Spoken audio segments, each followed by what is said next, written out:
Yo, what's going on, everybody? It's your boy Naruto Explain here, and today your OBC, your original Boruto chief, is going to be bringing you guys that long-awaited set of official spoilers from the upcoming manga chapter released via the official Naruto website. It's that time of the month, so this is information that Shueisha wants you to know ahead of the next chapter, which is going to be dropping on the 20th this month. As per usual, with the official spoilers out, the timeline for the next few days remains the same like it is in the normal months. The V-Jump magazine cover should leak out in the next 24 hours in high quality. Text spoilers and scans should be out 24 hours after that. If not, they won't be released until the following Monday, and the chapter drops on the 20th. The chapter review will be out 2 days after I can get full information about the chapter via the scans or via the official release, whichever comes first. Reminder, the chapter review editor lives over in India. There's a big time zone difference between us, and we also want to make sure that the quality of the reviews remains the same as the other 29 reviews for Boruto 2 Blue Vortex. We don't care about being first, we just want to maintain that quality. So with the monthly maintenance out of the way, which hopefully provides some answers for those of you guys who are new to reading the manga, let's get into what we have from the official Naruto website. Well, the biggest thing here is that the Mamushi battle, it is far from over, and things are kicking into a higher gear as a result. After the last chapter, there was a concern by many that Mamushi's clones are being taken down way too easily, but it looks like we got to put those barbecue potato chips down, and we got to look at the fact that Mamushi isn't done here at all. Those horny powers that this man has, they're giving him the ultimate power up, because instead of taking senzu beans, this man has taken a few sips of baby oil, and Mamushi appears ready to continue that Plant Mamushi party with Ada. But before he can do so, he's got the problem of Team 10 to get through. We see here that Chocho is shocked to see that the Mamushi clones, they're still around and able to fight, and Himawari appears to be the one that catches on to that troubling set of events.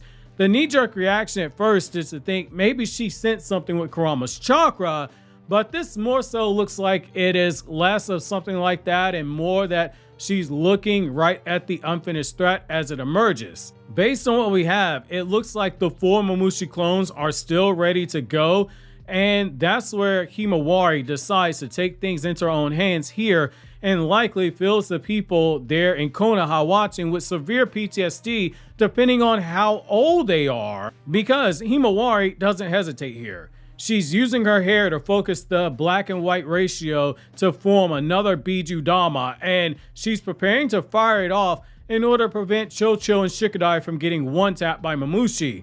Now, this is going to be very interesting here, because the last time that Himawari fired off a bijuu dama, while it was very impressive to see, there were a few things that made me pause when I read that Jura fight, and in a good way, because it showed that she had room to grow. One of them being how when she was releasing Kurama's chakra, parts of the ground itself were cracking, and we saw signs that when it came to controlling high volumes of chakra, she still had a ways to go in that regard. And it made sense. That was her first time dealing with that volume of chakra, and that was something that during Kurama's training with her, we learned she still had a ways to go. Even though she herself understood chakra control, Kurama was basically saying, in order to use power like this, you're gonna have to approach things in a different manner. You can't think exactly like a shinobi. I said to say this, while we know Himawari has done mental training with Kurama over a undisclosed amount of time, we don't know the difference between the Kurama fight and what's going on now. I would assume it's been a couple weeks just given the travel to the sand village and etc. But based on everything that we have right now and how it's looking, this is going to be a very important scene. In the last chapter, we learned the part of the central business district that they were in. It had 70 people actively in that one section at that moment in time, and that's decently populated. Clearly, that's not peak traffic times, but 70 people in that one area, that's a lot of people. This matters because if Himawari shoots off that bijuu dama with that same level of control that she had against that bijuu dama that she shot with Jura, those people in that area better have good health insurance policy that covers injuries via bijuu dama, because this is more than a concern about shockwaves. It's still a concern, but there's not the same level of degree of concern that you might think.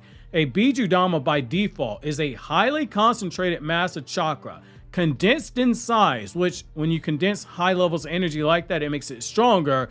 But there's a reason one of the translations for a bijuu dama can be translated as bijuu bomb, because it's quite literally an explosion when it detonates. We're about to see exactly where Himawari's skill level is in that regard, because she's basically gonna have to pull off what Naruto did in that Delta fight, and basically what we have seen in most Boruto fights in general. So if you use the Naruto versus Delta fight as a example, when Naruto was fighting Delta in the Hokage training grounds, which is right next door to the Ninja Academy, separated by a line of trees and a fence, Naruto was intentionally using high AP based attacks while limiting the DC and the AoE in various ways, whether it be redirecting the lava release Rasen Shuriken into the air to detonate, or when using a giant Rasengan and then a super giant Rasengan and then using a super giant Rasengan.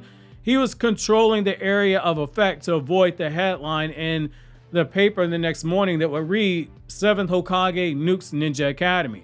That's a high level of skill. It's not something impossible to do, just a high, very high level of chakra control.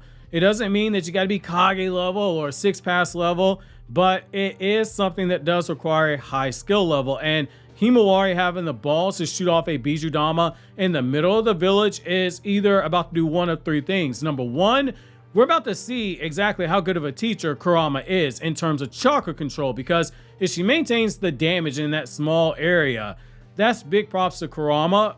Making that much progress in Himawari in such a short period of time, it also speaks volumes to how skilled in terms of potential Himawari is.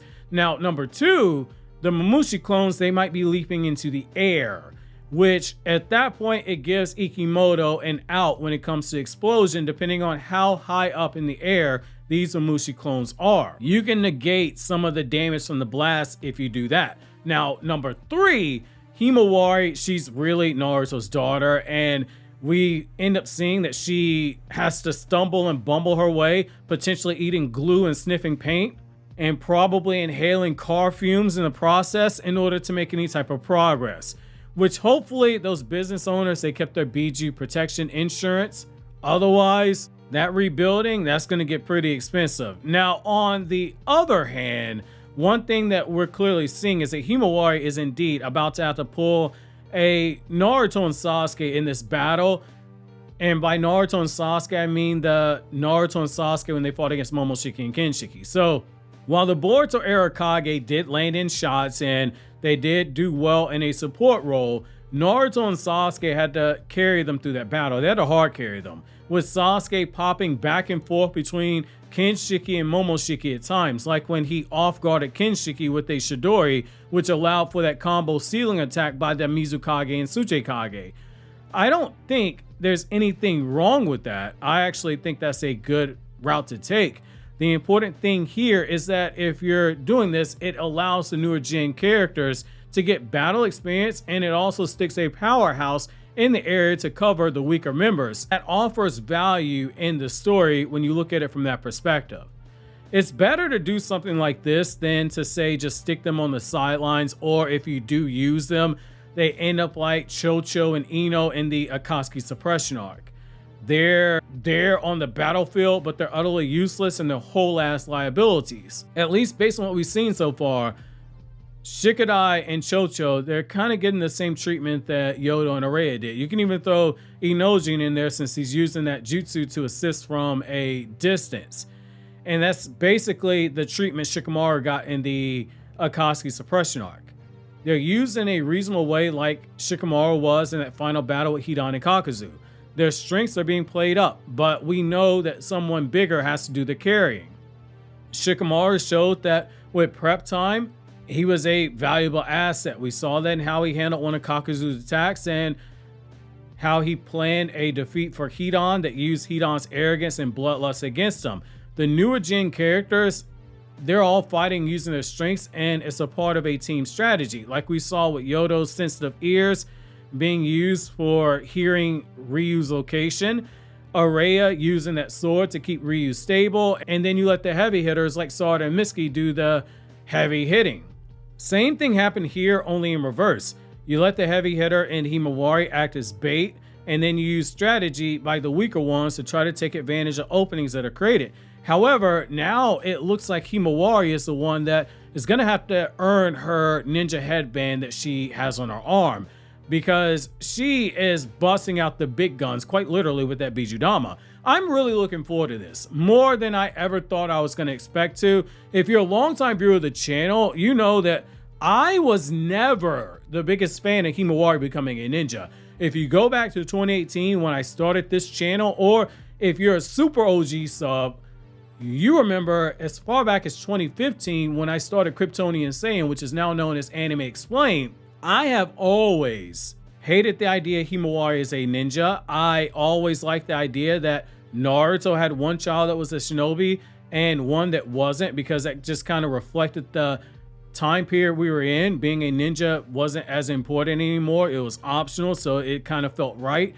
The Hokage's kids would represent both of those paths. But now, the more that we're seeing Himawari in action and grow and behave like a shinobi, the more I'm actually beginning to like it. And I'll take it a step further. I like it a lot. I like it a whole lot more than I ever thought. Himawari in this preview, she's acting decisively. She's acting without hesitation. And that's a huge soft spot for me. I love female characters who either have a strong personality, or they're outspoken, or they're intelligent. But above all else, I love when they move with confidence. Basically, I like my female characters that I read in series like I like the women I date in real life. Those are all factors that I really gravitate towards. Sure, confidence can waver. It happens to the best of us at times.